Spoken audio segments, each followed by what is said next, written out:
ഈശോ മിശിഹായ്ക്ക് സ്തുതിയായിരിക്കട്ടെ.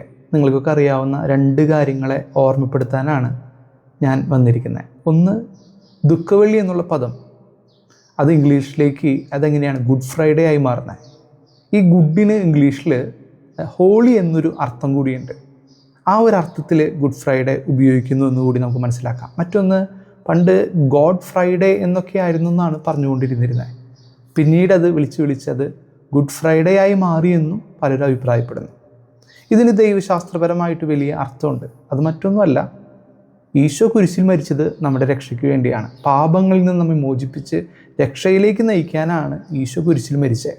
അത് സങ്കടത്തിൻ്റെയോ ദുഃഖത്തിൻ്റെയോ ദിനങ്ങളല്ല, അത് വലിയ പ്രതീക്ഷയുടെ സന്തോഷത്തിൻ്റെ ദിനങ്ങളാണെന്ന് കൂടി ഈ ഗുഡ് ഫ്രൈഡേ നമ്മൾ മനസ്സിലാക്കേണ്ടതായിട്ടുണ്ട്.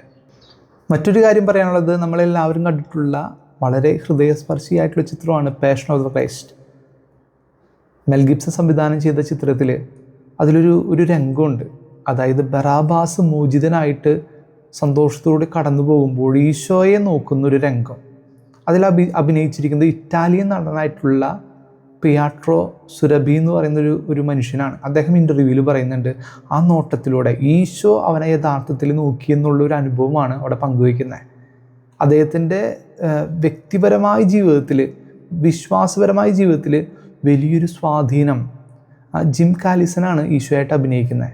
പക്ഷേ ആ നോട്ടത്തിലൂടെ അവൻ്റെ ഉള്ളിലേക്ക് ഈശോ ശരിക്കും നോക്കി എന്നുള്ള വലിയൊരു അനുഭവമാണ് പാഷൻ ഓഫ് ദ ക്രൈസ്റ്റിൽ അദ്ദേഹം പങ്കുവയ്ക്കുന്നത്. സ്നേഹമുള്ളവരെ, ഈ ദുഃഖവെള്ളിയിൽ നമുക്ക് ദുഃഖിച്ചിരിക്കാതെ ഈശോയുടെ സ്നേഹത്തിൻ്റെ ആ ഒരു തലം കണ്ടെത്താൻ അവൻ്റെ മുറിവുകളിലേക്ക് നമുക്കൊന്ന് കണ്ണുകൾ ഉയർത്തി നോക്കാം.